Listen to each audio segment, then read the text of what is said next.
crime scene and 4 of your suspects are right in front of you. So what do? You just look at them and identify the culprit? No, not everybody is as brainy or smart as the great Sherlock Holmes. So what do you do next? Elementary, my dear Watson. You interview the suspects, but they have an attitude of deny everything, admit nothing, and demand proof. So what do you do next?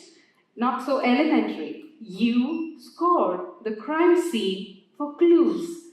A blood spot, a drop of saliva, a soiled cloth, or a nail clipping, anything.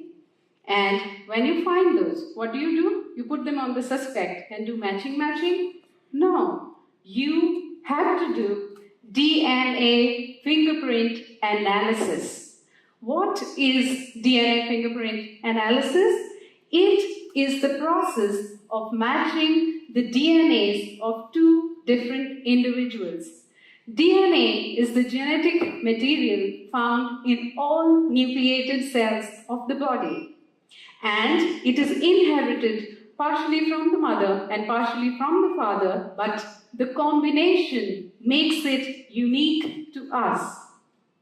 And the chance that 2 people will have an exact DNA match is 1 in 70 trillion. So all you have to do to solve your crime is extract DNA from the clues found at your crime scene and match it with the DNA extracted from the blood samples of your 4 suspects. And what region of the DNA do you match? A region called repetitive DNA sequences. The repetitive DNA sequences are unique to each individual, and they are the regions where one person differs from the other the maximum. So now you have your DNA from the clues at the crime scene and from the blood samples of your suspects.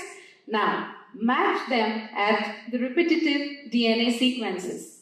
The suspect that shows an exact match at the repetitive DNA sequences found at the crime scene is your culprit or your perpetrator of crime.